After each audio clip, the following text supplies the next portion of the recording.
All right, I think we can get started. Thank you everyone for joining us today. I am Steph Sheeny, Advisory Board Member of the New England Fed and Shelter Manager at the Lowell Humane Society. With us today, we have Allison Brummer, Fellow Advisory Board Member and Nevins Farm Community Outreach Coordinator, who will be moderating the chat. Allison, can you confirm, is the chat working now? Yep, I can see the chat is working just fine now. Perfect. Thank you so much. All right, everybody, please introduce yourself by sharing your position, organization, and state in the comments so we can get to know each other a little bit. I'd like to take a quick moment to say thank you to our webinar sponsors, ASPCA, HSUS, MSPCA, VCA, and a thank you to our possum partners, Save One Soul Animal Rescue. Save the date for our 2024 New England Fed Annual Conference, which will be March 24th to 26th, 2025. It will be at the Boston Marriott in Burlington, Massachusetts. We will be looking for speakers for the conference, so if you're interested in submitting a proposal, please stay tuned to our website and sign up for our newsletter.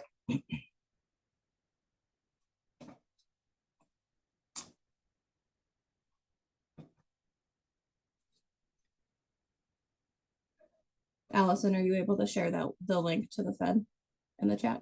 Perfect. Thank you so much. Yes, everybody's introducing themselves so fast that it keeps going away. So it's shared a couple times in there, and I'll share it again at the end. Okay, perfect. And also a reminder, guys, we do have New England Fed gear in our Etsy shop. The link is right here. Allison, if you don't mind sharing that also. Get your Fed gear. It's pretty awesome. Very comfy. Those hoodies are like fantastic. All right. So now for our main event, welcome to Bottle Baby 101 with Naomi Bourque. Naomi has worked in the animal welfare world for the past 13 years. She has spent the last 5 years working at the MSPCA, and prior to that has worked at the New Hampshire Humane Society, assisting in the clinic and with adoptions. Naomi started her career at MSPCA as an animal welfare specialist and is now running the foster program for their Nevins Farm location. Since starting in animal welfare, she has always been drawn to the tiny but mighty ones and has fostered hundreds of kittens, naturally leading her down this career path. As a personal passion, Naomi loves to share her experiences and knowledge with those wanting to learn how to care for orphan kittens and also what you should do should you find one out in the world. Please submit any questions for Naomi in the chat, and at the end we will do a quick Q&A. And that's it, Naomi. I'll send it off to you. Thank you so much, Steph. And hello, everyone. Thanks for attending. So yeah, as Steph said, my name is Naomi Bourque, and I am the foster coordinator over at the MSPCA at Nevins Farm. So yeah, I'll get started and share my screen with my presentation. Okay, is that visual, AB, and everyone can see? Okay. All right, so yeah, so bottle babies, kittens 101. I didn't include puppies in this particular presentation, but I know that primarily most of us deal with bottle baby kittens coming into our care. So yeah, I'll get started. So to begin, what are bottle babies? Bottle babies are orphaned or abandoned kittens that range in age from newborn to 4 to 5 weeks of age, which is kind of at the point where they do start to eat solids on their own. These kittens are unable to be reunited with their moms for a variety of reasons, and they end up in rescues and vets and shelter systems. And kind of for those reasons, mom might have rejected them. She could have passed away tragically, or the kittens were found and taken away from her, not realizing that there was indeed a mom nearby by, good-hearted Samaritans that find them outside and take them away, unknowing that there is a mom local, which we will discuss further on in the presentation. Bottle babies themselves, they do require our care to survive. They're unable to eat or care for themselves at that vulnerable of an age, and do require our dedication to help them through that stage of life to kind of get to the point where they are able to sustain themselves and care for themselves on their own. So understanding the risks, the mortality rate for kittens under 6 weeks of age is much higher than that of an adult or even an older kitten. Orphan kittens have an increased risk of disease and complications. Many arrive sickly into our cares from a lack of care themselves prior to coming to us. That could be due to internal or external parasites, diseases, and or a lack of proper nutrition, which can all, individually or all together play a major factor in their ability to survive. Even with the best care, some kittens might not make it. I'm sure many of us here in this webinar have kind of experienced these situations where, it's a failure to thrive situation, fading kitten syndrome, things like that. They're kind of used, those terms kind of coincide. It refers to a kitten's failure to thrive during that vulnerable period from birth to when they are weaned. And even the best medical care, supportive care might not be enough for them to overcome that. And it can be kind of from a variety of reasons, congenital abnormalities, developmental issues, or it's idiopathic where we don't know and we might never know, even with a veterinary necropsy, if that is something that is able to be done, we just might not know what caused their passing. So it is something where unexpected death and euthanasia is an outcome that can occur. So, with fosters and, ourselves, like we kind of, I try to go into that, when I am taking bottle babies, like understanding that risk and kind of preparing myself, that it could happen. Because obviously it's a very emotional thing. You give so much and, it's obviously very devastating, if they do not survive, but it's important. We do it because we want to help these guys. But just, I always kind of keep in the back of my mind that it is something that can happen. So we try our best. That's all we can do is we all try our best to help a vulnerable population who wouldn't survive on their own. So if we weren't doing it, they're not going to survive. And it is recognizing that they are a lot of work, and a lot of time, the younger they are, it's 24-hour care. And it's, draining emotionally, mentally, things like that. And it is very important to recognize when you need a time off or a break. We have fosters that continue to take bottle babies one after another, and it is a lot. And, it is important for folks to, just recognize when they do need that break. So what to expect, but always expect the unexpected with these guys. So it is feeding every few hours, depending on the age of the kitten, which means waking up in the middle of the night, sometimes multiple times a night. You bottle feed them until they're about 4 to 5 weeks old. In terms of like keeping them, you keep them in like some sort of top loading carrier or an incubator. They can graduate to a crate and then to a small room. So it's kind of like a step-by-step process of kind of starting them off in a small confinement area that can be pretty well managed, and then gradually giving them more space as they do age. Lots of poop.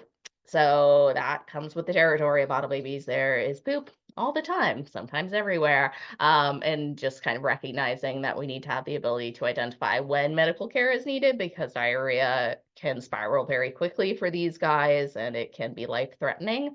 And then in the end, it's super rewarding knowing that you truly have saved a life, because again, the theme of this, they wouldn't survive without us. So what we do as our work is exceptionally important and truly life-saving. So kittens under a week old. So we'll kind of just go like step by step, age-wise, with kind of some pictures as to like how to identify these guys. So kittens under a week old, they cannot regulate their body temperature or eat on their own.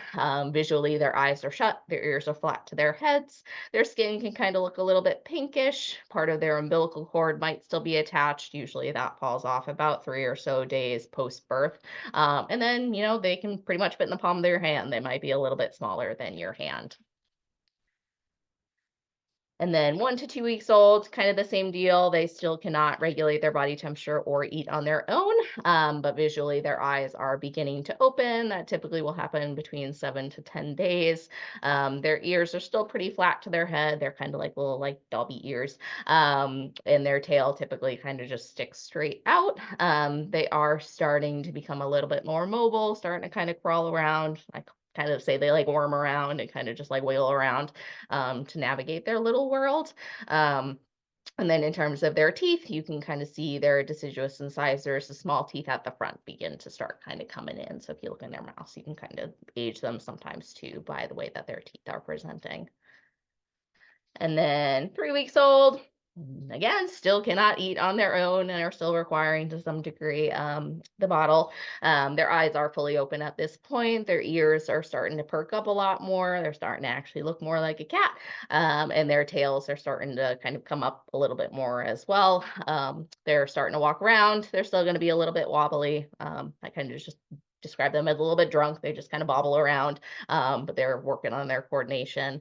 Their deciduous canines are starting to present. So it's just like the long pointy teeth, as we all know what canines are, next to their front teeth start to come in. So they get to be a little bit more bitey and their teeth are very sharp. So you will probably get bit because they're starting to just explore the world using their mouth as well. And then 4 to 5 weeks old. So this is kind of the getting to the light at the end of the bottle feeding tunnel.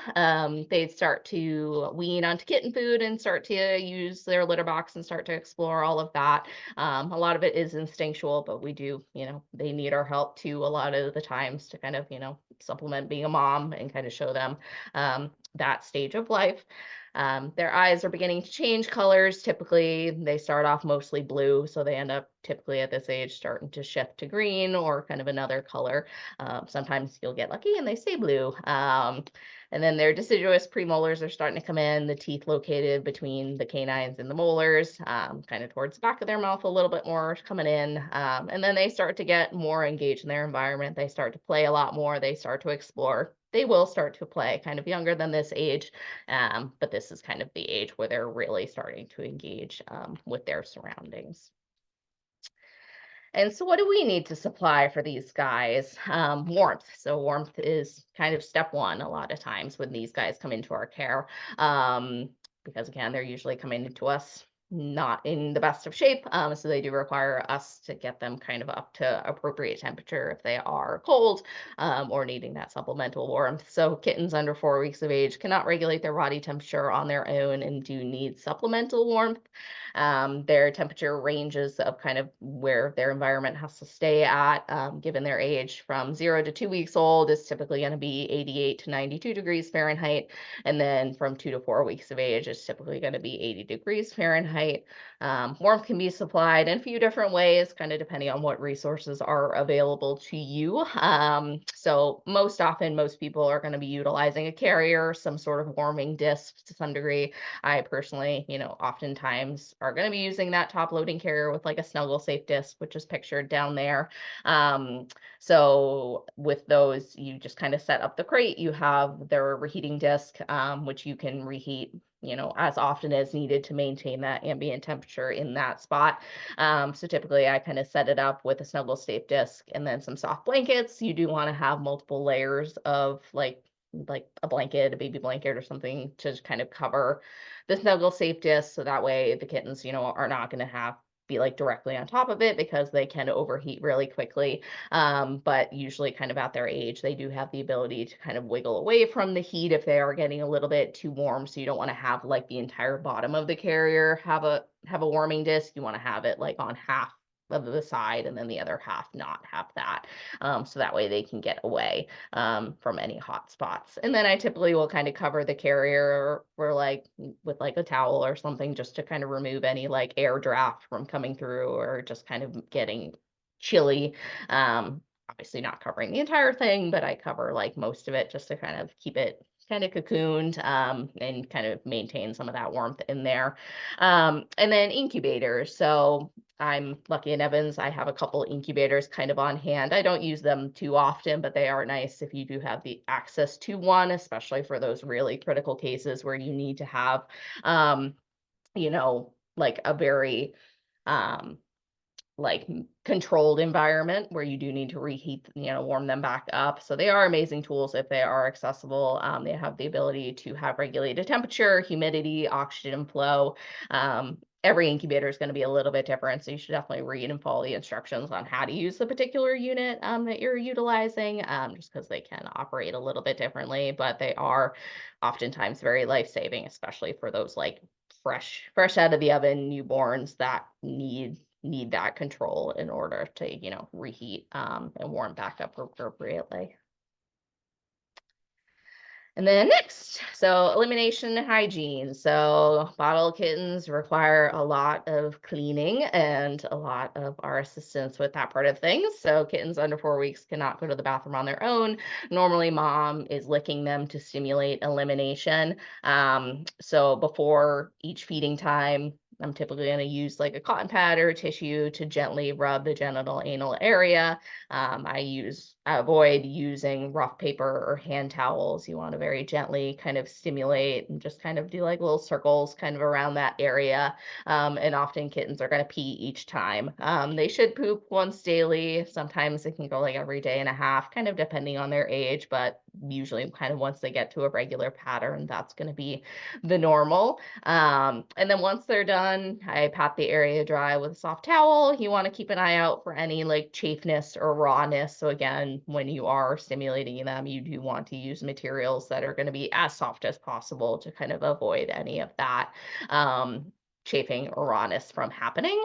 But oftentimes afterwards, again, you do want to dry the area, because if you do leave it wet, like they cannot clean themselves, they cannot reach back there in order to lick and dry themselves off at this age. So they do, you know, it is on us to kind of tidy up and make sure we're not leaving any leftover pee or poop on them, because that is going to lead to that rawness and redness and irritation pretty quickly. And then baths oftentimes are going to be necessary to remove urine and feces from the kitten. But you do want to do baths sparingly with kittens, as it can be a pretty stressful experience. And the younger they are, the more likely there could be potential complications should they get too cold by being bathed too regularly. It can irritate the skin pretty quickly if you're bathing them too often. So it's easier, if possible, to kind of keep up with that spot cleaning to really, you know, just keep as much clean as possible. But then obviously recognizing, again, if you do have to do a bath, you can do it. I just try to do them pretty sparingly. But when I do them, I'm going to hold the kittens gently under warm water using a small amount of pet safe shampoo or soap. So you kind of just dunk as little as possible of the kitten under the water to kind of clean up the area, of course, that needs to be cleaned. You want to avoid the nose, the eyes, ears. And then once you're done, you want to rinse and dry the kitten off as quickly as you can and as thoroughly as you can. So you can use like a clean toothbrush to back comb their fur that's kind of just laying flat, and kind of fluff it back up, because that'll help dry it off a lot quicker, to get the airflow back in there. And then right afterwards, you definitely want to get the kitten back into that warm environment, back into their carrier or incubator or what have you, to try to get them back to their comfortable temperature, depending on their age and what their temperature needs are at that point. And pooping problems. So I'm sure, again, we've all had bottle babies where diarrhea and constipation, there's always pooping problems with these guys. So what is normal? Kitten poop kind of at bottle baby age is typically going to be towards like a 4 and a 5 kind of on that fecal chart. So it kind of starts off with 1s, which is like very hard, very solid. Usually kittens, it's not going to be like that, but it's typically going to steer more towards like the diarrhea side of things. So normally it should be like a 4 and a 5. When you're getting into 6s and 7s, that is usually when cause for medical concern is much higher. So typically with bottle baby poop, it is going to appear like mustardy yellow in color for the first few weeks, and then it'll start to just turn kind of more of a normal kitten cat brown. And again, kind of like I mentioned before, it should occur once daily. And so both diarrhea and constipation can be treatable once a cause is found. However, it can be very dangerous for young kittens if not treated quickly. It is critical to report kind of concerns to the foster coordinator accessible, or, you know, veterinary professional that you are working with. If you're fostering through a shelter or rescue group, there should be protocols kind of set up to be able to report medical concerns for your bottle baby. But if you're not working directly with an organization that provides that service, then you should definitely, you know, seek advice from a veterinary professional for this. So diarrhea, typically, again, kind of like I mentioned, is going to be that 6 and 7 down the bottom there, where it is, you know, pretty minimal texture, pretty liquidy, and kind of just coming right out. So here at Nevins, kind of, we have it set up that kittens under 2 weeks of age, you do want to report it, you know, if it's been going on for like 24 hours, if you're going for like a day and a half where it is straight liquid. And then if it's been, you know, if it's been more than 2 days, but they're like older, they're kind of like towards weaning age, they can let us know if it's been like more than a day and a half, 2 days. As long as, again, everything outside, like if they're still acting normal and eating normal, and it's just more of the poop that we're trying to figure out what's going on, because we'll typically run a fecal sample to make sure, you know, there's no parasites going on. If we need to deworm them again, try to get to the bottom if we can firm it up as quickly as we can, because again, the more diarrhea, the quicker they're going to become dehydrated, and there's going to be more problems that coming down the line. So it can be very dangerous if it's not treated quickly. Then on the flip side, oftentimes with bottle babies too, when they are switching from like mom's milk that they have been accustomed to over to formula, it can lead to constipation pretty often. So typically we kind of qualify constipation as kittens that haven't been pooping in 2+ days. So that's what our fosters are instructed to report to us. Excessive crying or straining when being stimulated, or if they're at the point where they are starting to use the litter box.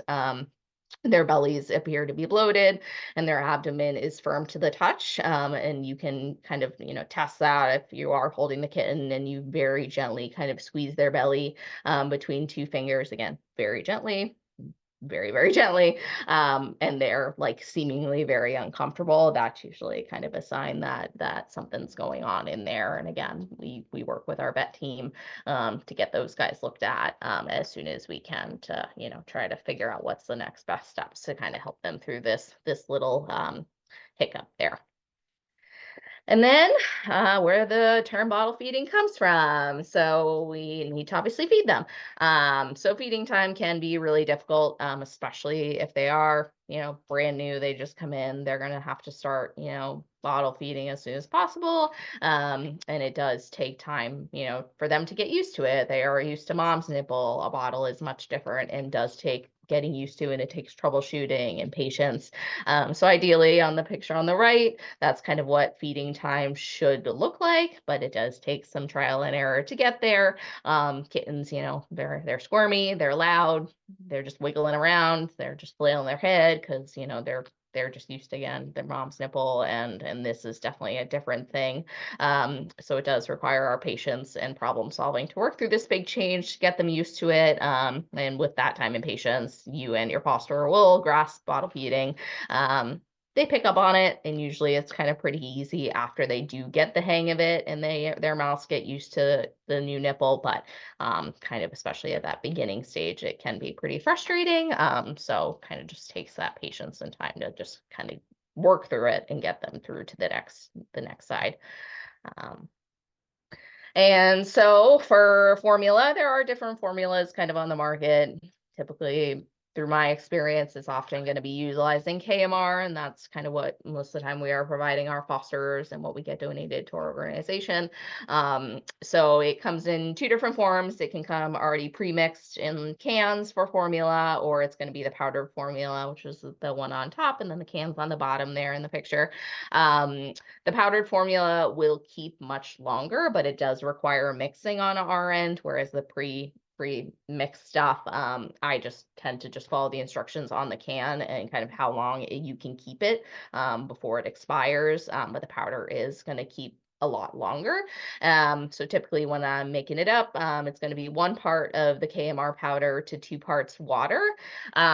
Sometimes the ratio might need to be adjusted. So it could be 1 part KMR with 3 parts water. If they are like getting constipated, sometimes they require a little bit more of the water ratio to the formula ratio if they're having a little bit of trouble kind of getting through their constipation. But it is something that should be discussed with a veterinarian before making that change. But often, sometimes that is, you know, a simple enough fix to kind of get that constipation worked through. And then when I am making up the KMR, I'm utilizing either a whisk or like a shaker bottle to break up as many clumps as possible, because you don't want there to be clumps in the formula, because then the kitten sucks that down, making, you know, choke them and just cause problems. You want to keep it as declumped as possible. Powdered KMR, after it has been opened, you do want to refrigerate it. You cannot just kind of keep it out on the counter. You do need to do that.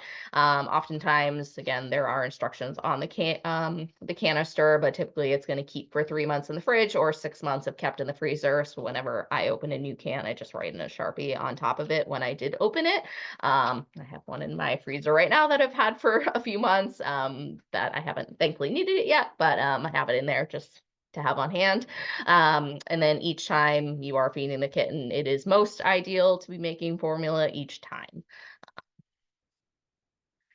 And then, so you do want to make sure when you are going to start to feed, you're never feeding a cold kitten, because if you do give them food, if they are not at a regulated temperature, it can have disastrous consequences. So you do want to ensure the kitten is warm and comfortable, and kind of that need has been taken care of before you attempt to feed it. The formula should be warm, but not too hot. So kind of like what you do with human babies, you can always test just the temperature on the inside of your wrist to ensure that it is at a safe temperature. If it is too hot for you, it's going to certainly be too hot for them.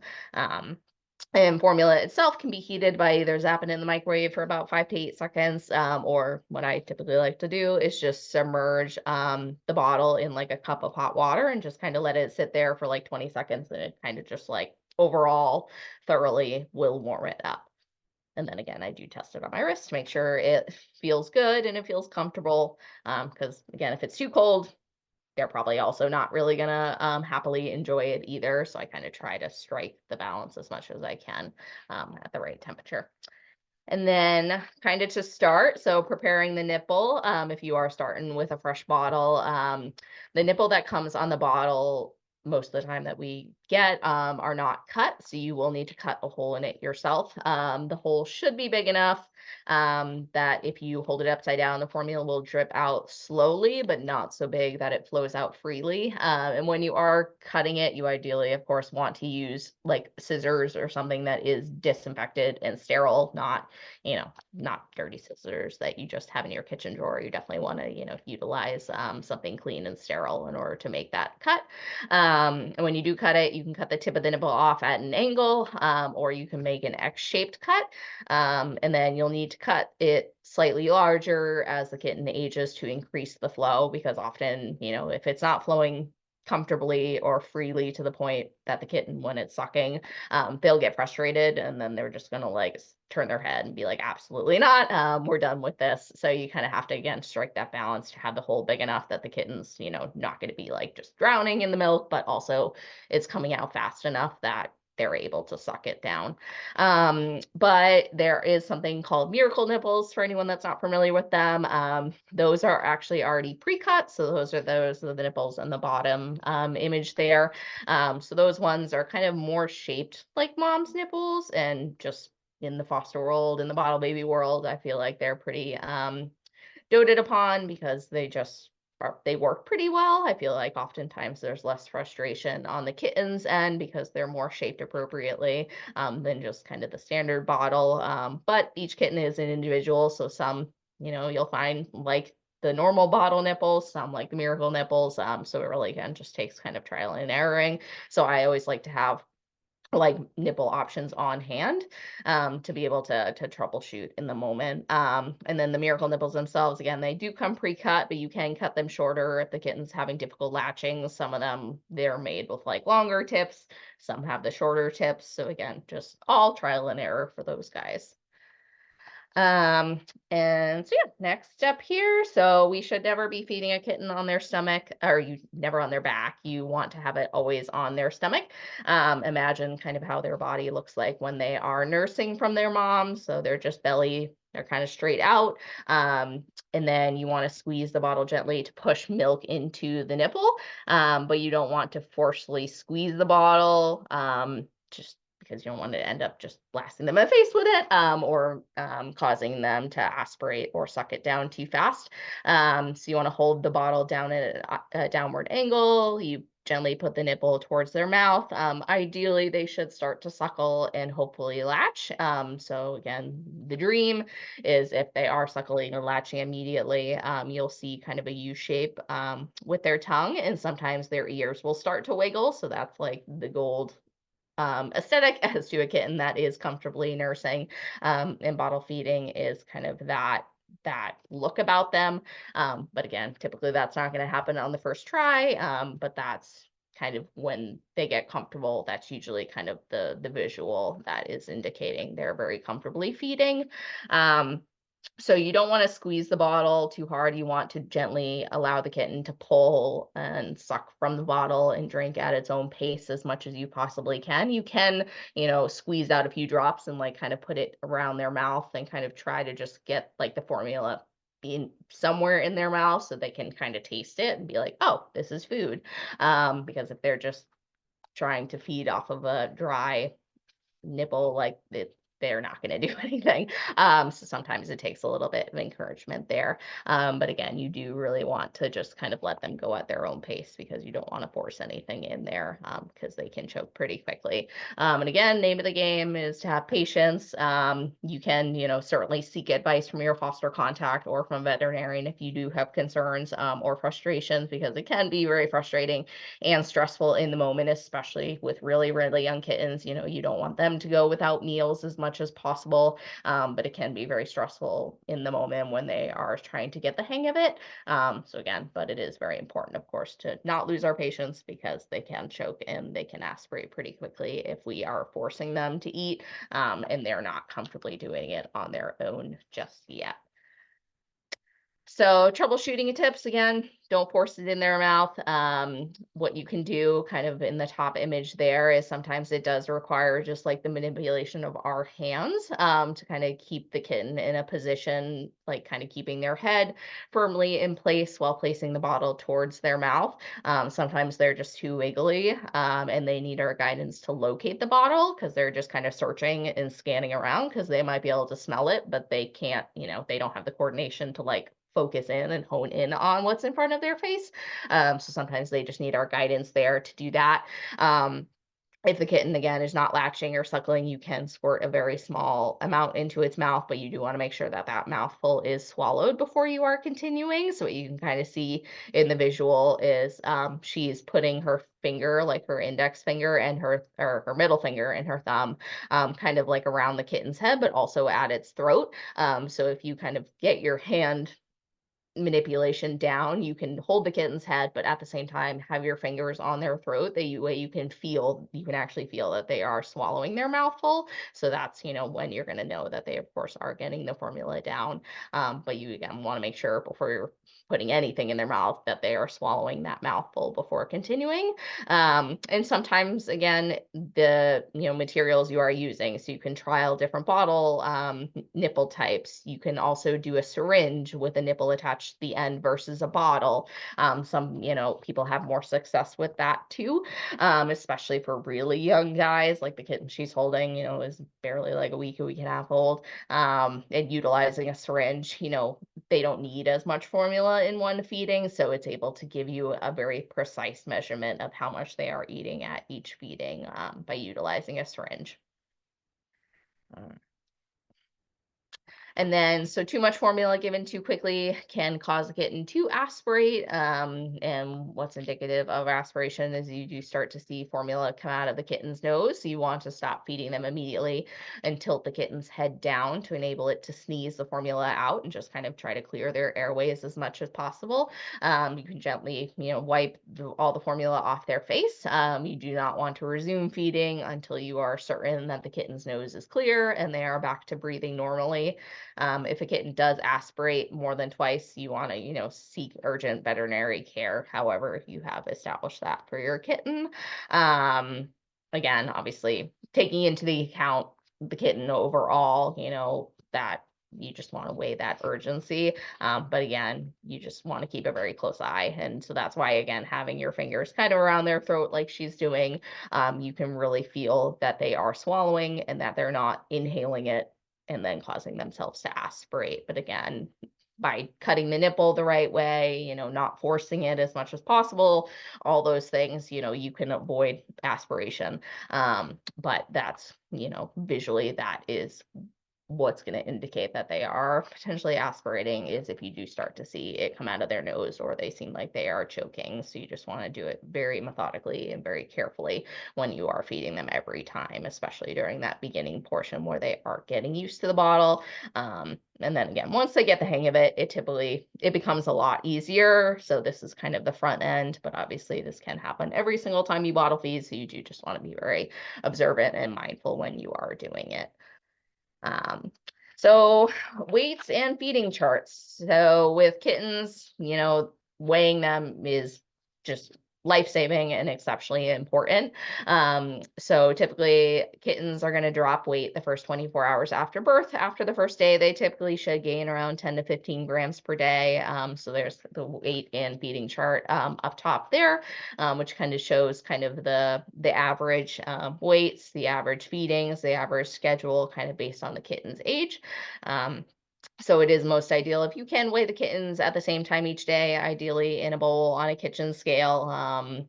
But you should be continuously weighing them every single day to make sure that they are gaining, because weight loss is going to be something that's going to clue you into a concern sooner rather than later. And that's kind of the way that it flags for me, is if kittens start to plateau or they start to lose, that's something I do need to get veterinary attention for. And when you are weighing them in a bowl on a scale, you want to make sure you are zeroing out the bowl. So it's just taking into account the kitten's weight, not also the bowl's weight. So kittens should be continuously gaining, but sometimes they can fluctuate, either plateauing for a day or two, or, they could continuously lose. So you definitely want to report the concerns to the appropriate contact person you're working with. Again, weight is typically the first indicator that a kitten is having a problem. Quickly catching weight loss is the fastest way to recognize when medical care might be needed, and you can take those proactive steps before it could potentially become too late. Especially, if you're coupling that with diarrhea and other visual things, or, they're not eating very well, like all those things, are going to clue you into a concern, and typically we can, intervene before it becomes too late. And again, these are all estimates for feeding and can be adjusted depending on the kitten with veterinarian guidance. Again, some kittens will eat more, some will eat less, but as long as they are continuing to gain, usually that is a good sign that things are going well, and some just take longer to put on weight than others. But as long as they are still typically going to be gaining each day. And then weaning, so light at the end of the very long bottle feeding tunnel. Typically that is going to happen about 4 weeks old, kind of to start weaning. There are different methods to weaning, but within our organization, we're typically doing it kind of this way that I've laid out here, but some people do have success like feeding slurry through the bottle versus in a dish, and that can also work just as fine too. I feel like a lot of our fosters typically are just kind of using a dish and starting off that way. So what you're going to do is start by mixing a small amount of canned kitten food, or Science. There's all different kitten brands, of course. Typically the MSPCA, we're utilizing Science Diet. So we're typically using Science Diet kitten food, or Science Diet like AD if they do need to have more calories in with the formula to make it more of like a soupy slurry.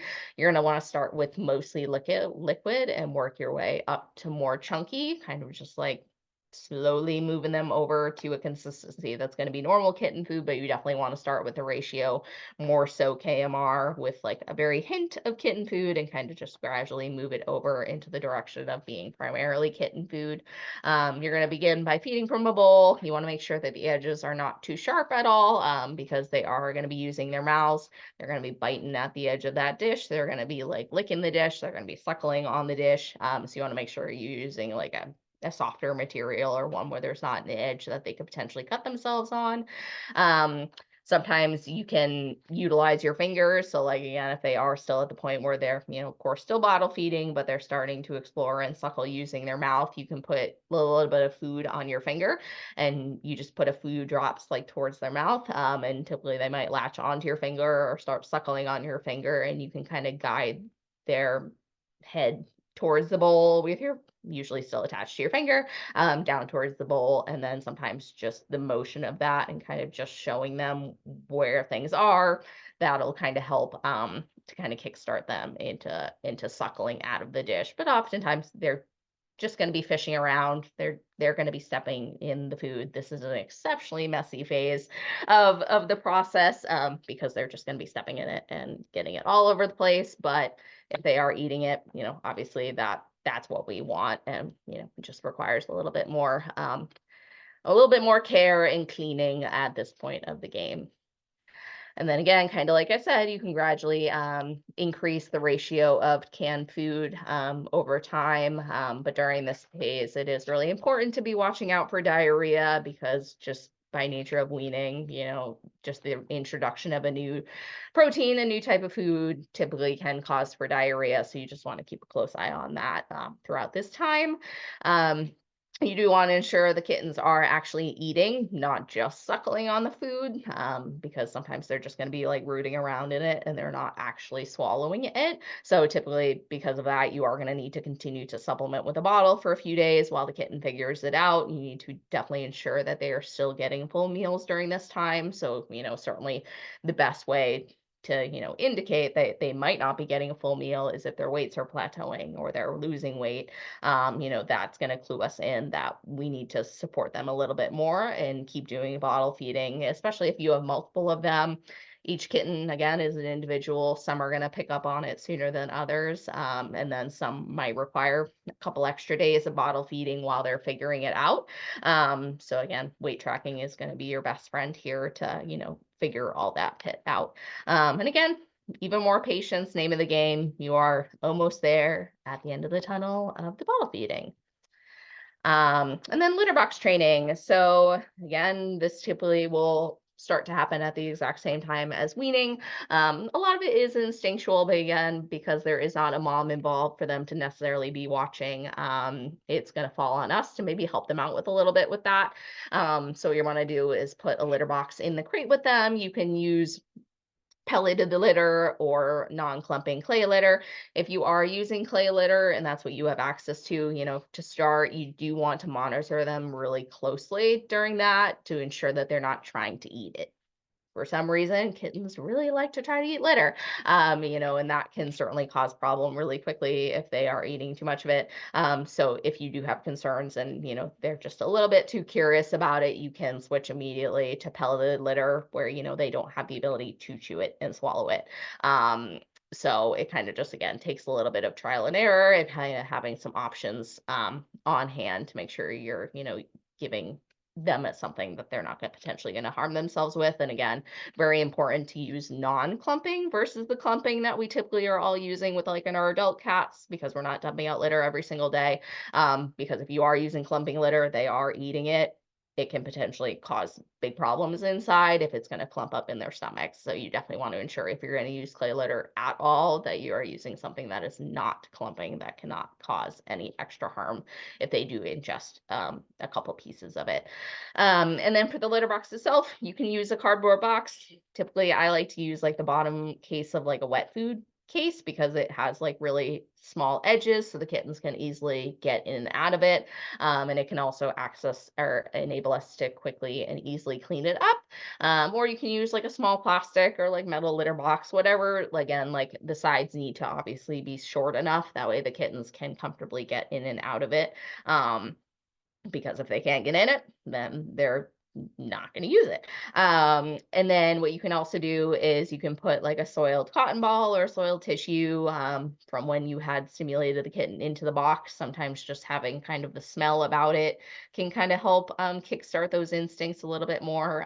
You can also pretend you're a cat and you can help them like dig around in it if you want. Or you can like take their paw and kind of like gently scratch the litter just to kind of try to get those instincts again to kick in a little bit more. And then oftentimes, again, kittens will play around in it, but usually they'll kind of start to focus and pay attention, but sometimes it takes a little bit longer for some versus others to kind of get that going. So again, some require a little bit longer for us to be stimulating them. If there are multiple in a litter that you're caring for, it does require, even continuing with the theme of trial and error and patience, as they are bound to have accidents. So especially if they do, if they're in a crate, or if you have like a really small like room, if they're like tucked in the bathroom or something like that, they are typically going to have accidents. They're not going to 100% figure it out right away. So we just, you kind of prepare to clean up. But if they are in a larger confined space, having multiple litter boxes on hand, especially if there are a couple of them, is going to be more helpful, because they're not going to travel very far to use a litter box. So, they do need to have it pretty close by in the moment where they feel like they have to go, because if they have to travel far, they're not going to, and they're just going to typically go pretty close by on your carpet. And again, during this process, you do want to ensure that they are kept clean, and doing butt baths if they do make a mess of themselves, utilizing, toothbrush to backcomb their fur to help them dry out, especially if they're having bouts of diarrhea. We all know how quickly they can get pretty messy. So we just want to make sure we try to help keep them as clean as we possibly can throughout this process. And then I'm not going to review all of this, but this is kind of a graph, or a chart that we've all made up at the MSPCA of kind of breaking down age, feeding requirements, temperature requirements, kind of elimination needs, and then just typical development, just to kind of break it down in more of like a step-by-step just overview we provided to our fosters, just so they kind of can see at a glance, kind of based on the age that they're taking a kitten, what's going to kind of entail for work. And then we go all the way up until 8 weeks of age. But again, bottle babies are typically going to be kind of during the newborn to 5 to 6 weeks of age range. And then in my foster trainings, I have like all the kitten lady videos kind of broken down there. I didn't want to include them all in this presentation, but I just kind of wrote up, the ones that she has that I've found insanely helpful. It really helps, we can talk about these things just over presentation, but to have a visual representation and reference point, she's amazing. And I've utilized her videos in a lot of things, for like how to help them pee and poop, how to safely bottle feed them, tips and tricks for tricky bottle babies, how to wean them, giving them butt baths, and then how to syringe feed them. So we'll definitely, send that along in the recording, but she has so many instructional videos that are beyond helpful to, for people to view and visually, see what I should be doing, what the kitten should be looking like, and all that. And then to kind of move on past that point here, especially, if we are working in rescue and shelters, we have people reach out to us, I found a kitten. What do I do? Hopefully they're reaching out beforehand, and not, taking a kitten unnecessarily. But, we all know that people just show up with kittens all the time. So, ideally, if you find a kitten outside, like, what should I do? So this is something, when I get phone calls at Nevins with people finding kittens, this is kind of what I do with like a breakdown, is to be like, what should you do? Like, is it best for you to take the kitten, or should you leave it? So you can kind of ask yourself these questions. Does the kitten appear healthy? And kind of take the step by there. So before that rescue instinct kicks in and you do take them, it is really important to like take a breath, evaluate the situation. In most cases, removing the kitten is not the best response. So again, asking that question, does this kitten appear healthy? If they do look good, their mom is most likely nearby getting food, or just your presence alone could have spooked her off. And so she's, just like off in the woods right over there. And what you can do like to confirm that is you can sprinkle like a ring of flour around the nest, or place some, twigs kind of around them, and step away for a period of time and go back a little bit later. And if they are disturbed when you return and the kittens, have like round full bellies, like they look just like kind of that picture, like they look really good, most likely the mom cat is caring for her babies nearby. So in those situations, it's best to just leave them where they are, because mom is pretty close, and she's continuing to care for them, because again, we don't want make kittens bottle babies. The most ideal is if they do stay with their mom, and that's going to provide them the best chance for success. But again, with stray cats and kittens outside, it is important for us to, take proactive measures as a person out in the community to help mom out as she is raising her babies. So what you can do is you can provide high calorie food, fresh water nearby, but also not too close to her nest. You do want to keep your distance if you can monitor her from afar. If, she's on your property or close by, you can kind of keep your eye on them as the babies get older. Let her do the work of raising them. But if you do hover or you're constantly like checking and going back to the location, most often she's going to move them away. You can canvass the neighborhood, check in with your neighbors. Sometimes mom can be someone's personal pet or a member of a community cat group of, cats just outside that are being fed nearby. So you can check in with your neighbors, post on social media, like town pages, local pages, to learn if, someone might be feeding her, or if it is someone's personal pet, they might be looking for her. And it sometimes can kind of take a village to help with the situation and kind of get, a next step situation figured out. You can research local resources. So it's never too soon to start contacting local rescue groups, shelters, about foster care, low cost spay and neuter options, other veterinary resources, and trap, neuter, return TNR programs in your region. So again, like I personally always love it when people call us with these questions, if they find kittens outside before they take them, because again, we want them to stay with their mom, but also we need to strategize a plan to, help prevent them from growing up outside and just creating more of themselves. So, you do want to kind of plan for that next step. So depending on what resources are available and your own personal capacity, you might choose to capture the kittens after they're weaned and, bring them to a rescue or a shelter for socialization, foster care, and adoption. Most shelters will spay and neuter at about 8 weeks of age or 2 pounds and put these kittens up for adoption. But it's also very important to include mom cat in these plans because, again, we would ideally want her to get either TNR'd or, if she's kind of social and, not anyone's personal pet that you're aware of in your community, we can get her spayed. And this might, again, require trapping if she's social, like not social or not handleable.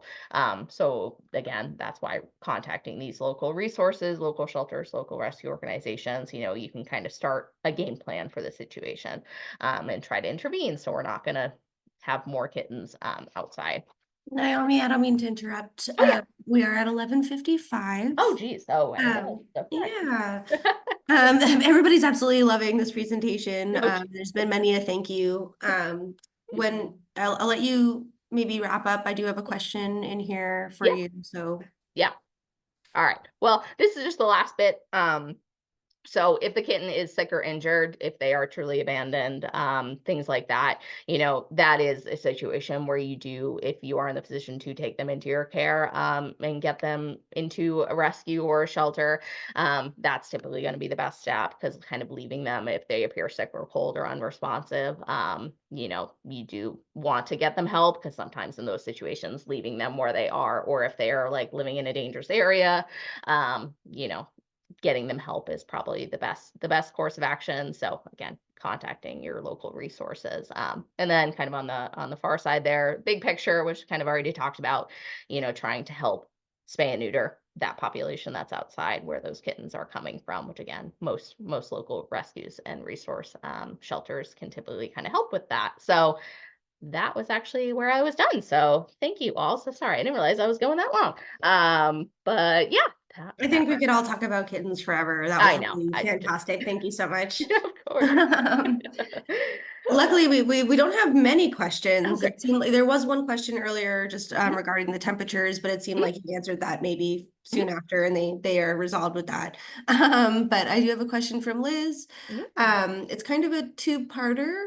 If you have any advice or experience / information on some products, Foster Care Breeders Edge KMR, and then Foster Care Breeders Edge goat milk.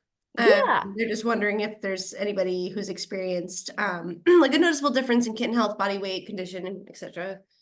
Yeah, I personally have, I use Breeder's Edge intermittently at my last shelter because like we didn't like at the MSPCA we're typically able to like buy KMR and things like that, and we of course certainly still get it donated, so that's typically more of like the commoner version.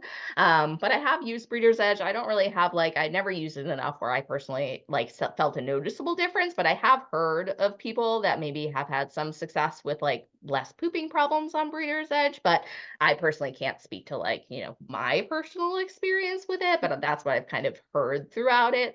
Um, but I've heard that it is good and, probably would recommend it. So I think it's just like what people have access to what type of formula, but ultimately again, it should be one, that is like a Kmart or a Breeder's Edge, not utilizing like the Whiskers cat milk that you can get at And Walmart what and stuff. about their goat milk brand or the goat I milk version? Yeah, that I don't know. I don't have an answer, but now that I know it's a thing, I'm actually going to look into it, but I personally haven't used it. Great. Yeah, thank you. Mm. Liz, I hope that answered some of your question there. I do have another question about tube feeding and have we ever, and when would it be necessary to? Yeah. Yeah, I didn't include tube feeding in it. I have had experience doing tube feeding, but it is something that, especially for the really, really young ones, newborns, it is something that can really work and can be very life-saving. But it is one, I always recommend like anytime I'm doing it, even with a new kitten, I'm working with our clinic, just to like re-demo, like measure the tube to make sure, I'm doing the correct length to get it into the kitten. So it is something I didn't include in this presentation in particular, but it is a really important skill for some bottle babies, but you always want to do it at the direction of a vet to make sure that it's going to be sized correctly, and we make sure we're not giving the kitten too much and all that. But tube feeding is really great and pretty life-saving a lot of the time with those guys that are just like really sickly, like they do not have the energy to suckle, all of those sort of things. Sometimes they require like that level of supportive care to survive. Yeah, would you say that that's not something we'd necessarily recommend trying on your own? You should always do that under the supervision of a veterinarian. Yeah, definitely. I mean, I have some fosters that have been doing it like a very, very long time who are like very comfortable and like exceptionally skilled at it. So it's just something that you get more comfortable with and experience with it over time. But it's always good if you do have, before doing it, working with a vet in order to make sure you're doing it properly, because you know, that can become a problem really quick if something goes wrong. Yeah, fantastic. I'm still on the topic of feeding. Have you ever experienced or used any homemade formulas, or do you find when you find yourself without a commercial product? Yeah, I never have myself because I've been lucky and I've worked in the organization. So I personally have never actually utilized any like homemade formula. But something I'd be curious about like learning more of. But I've just always been, lucky to be in situations where Yeah. I have the KMR accessible and things like that. Which KMR, it is a little bit more pricey, but if you can get like a big jug of it, and I just keep it in my freezer because like I'm not taking bottle babies super regularly anymore, but I just have like a thing of KMR tucked in my freezer for 6 months and then I get rid of it. But you can kind of have it on hand. Yeah, Yeah, I would think with the homemade formulas, it's probably the same as like making your own dog food, yeah. where dog kibble is formulated with certain vitamins and minerals that they need. So when you're making your own kitten formula at home, you'd want to make sure, again, you're consulting with a veterinarian, and really making sure that all the proper nutrients are in there. Okay, she asked because sometimes you get a call from someone who can't come in for supplies right away. Mm-hmm. Yeah. Yeah. I mean, most of the time, like I'm just like, if they do have the ability to swing by a pet store, like like even like the canned, like I typically am using the powder more so than the can just because it keeps a lot better and a lot longer, but they can get like a small can of the KMR just to kind of get them by from the jump if they can. But again, like I'm telling people, like do not use cows, like don't use any milk, like just that we consume, because that's potentially just going to cause a lot more problems than them not necessarily eating for that period of time between, when they find the kitten and we can take it and get it into our care. Sometimes it's best just to kind of expedite that process as fast as possible. But then kind of just counseling them for, just getting proper formula, if they are able to. Awesome. Well, thank you so much again. We are running a little bit over, so Yeah. I'm going to, is it okay with you, Naomi, if I maybe share your email address? Yeah. I know it was probably shared in an earlier slide, so if there's other questions that you all have for Naomi and Bottle Baby, taking care of them, you can go ahead and shoot her an email. She'd be happy to answer those for you. And again, thank you so much for joining us today, and thank you for presenting, Naomi. It was really fantastic. A lot of really great information. Absolutely. Sorry I went over, but we can all talk about Yeah. kittens for apparently hours and hours. So Yeah. thank you all. No problem. Definitely, everybody, keep us in mind and look out for our next webinar that will be posting soon. I actually don't know the exact date. We're without Crystal today, but Don't we'll know send that out we an have email. one scheduled just yet, but we Oh, should got it. soon, hopefully. Fantastic. Thanks, Steph. Thank you guys so much. Have a great day.